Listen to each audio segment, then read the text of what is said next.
buku. Dapat buku. Dapat. Kita dapat apa? Susu.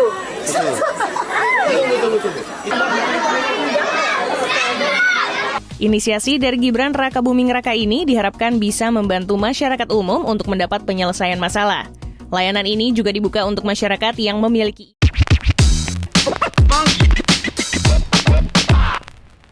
Yo guys, dalam sejarah politik Indonesia nih, kita pernah menyaksikan kan fenomena di mana seorang wapres nih, wakil presiden, lebih menonjol dari si presidennya. Nah, salah satu contohnya adalah pasangan dari SBY dan Yusuf Kala. Di mana si JK kan sering kan dijuluki the real president. Ya memang karena perannya yang lebih dominan guys di mata publik. Nah, kini pemerintahan Prabowo Gibran ini menimbulkan pertanyaan serupa guys.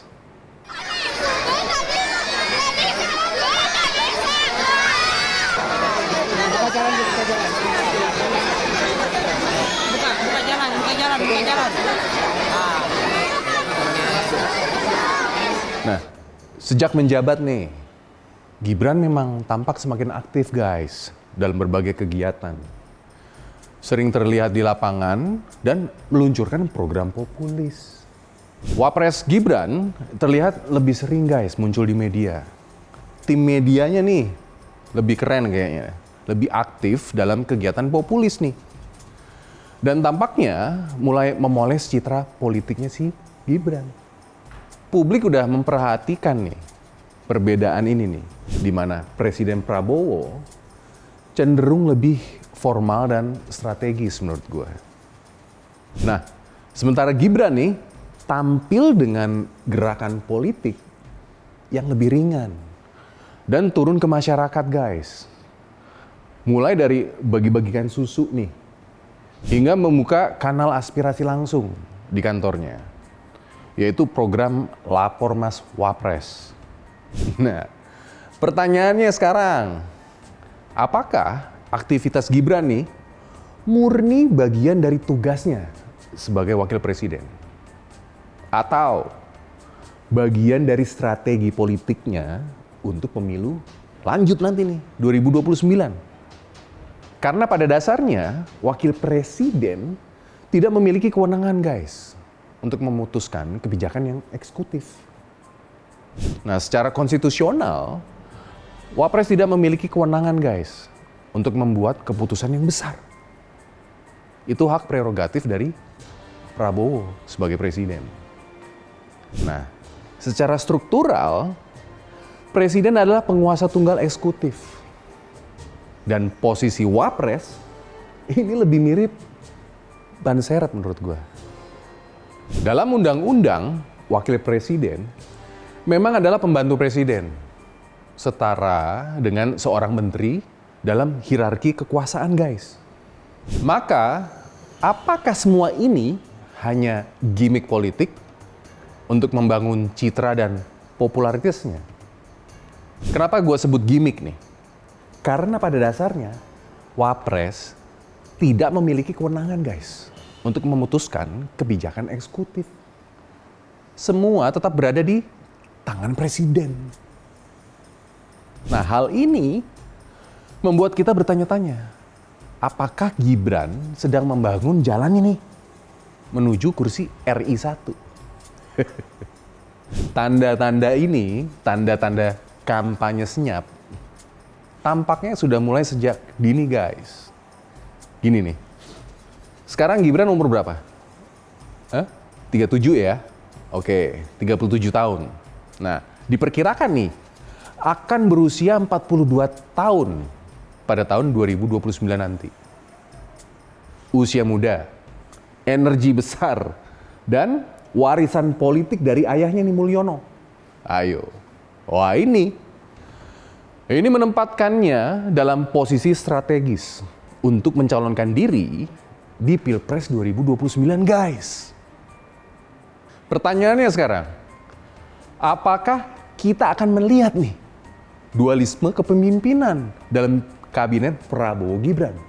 Nah, Mungkinkah kita akan menyaksikan kabinet yang terbelah antara faksinya Presiden Prabowo di sana dan faksi Wakil Presiden Gibran di situ? Menteri-menteri yang loyal kepada Prabowo mungkin akan ada friksi tersendiri guys dengan mereka yang secara diam-diam mendukung agenda politiknya si Pak Wapres Gibran. Nah, ini mungkin ya ke depannya nih kita akan melihat dua faksi besar guys. Faksi dari Presiden Prabowo yang diisi nih oleh menteri-menteri loyalis Prabowo.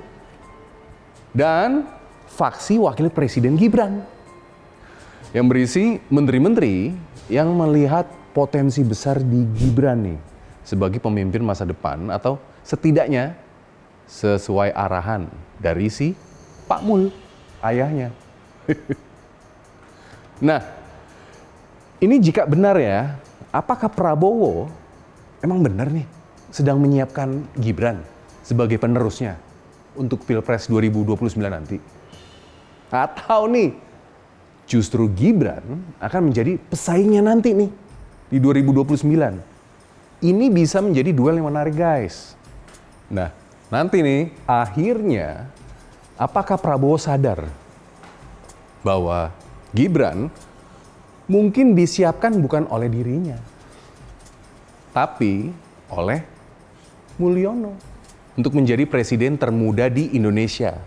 Ayo loh. Yang rekornya nih masih dipegang oleh Bung Besar, yaitu Bung Karno. Beliau dilantik jadi presiden Indonesia kalau nggak salah umur 44 tahun guys, Bung Karno. Ataukah nanti nih kita justru akan melihat Prabowo dan mantan wakilnya nih Gibran saling bertarung di Pilpres 2029 nanti. Seru nih. Politik emang penuh kejutan guys. Di balik layar, mungkin aja nih saat ini sedang berlangsung perebutan pengaruh. Baik antara Gibran dan para loyalis ini, maupun antara faksi-faksi guys. Di faksinya Prabowo. Faksi-faksi di kabinetnya Prabowo. Yang pasti nanti nih, 2029, walaupun masih jauh, tapi arah pergerakan kok udah mulai terlihat ya dari sekarang. Minimal kedengeran sama gua. Yang jelas, ini adalah permainan panjang guys, yang bisa berujung pada persaingan internal di kabinet.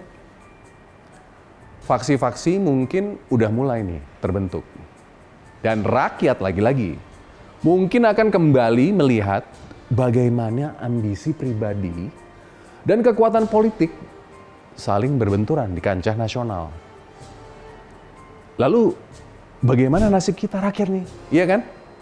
Tetap aja jadi penonton, dan hidup kita belum tentu lebih baik siapapun nanti nih yang akan menang jadi presiden. Oke, gua Sigi.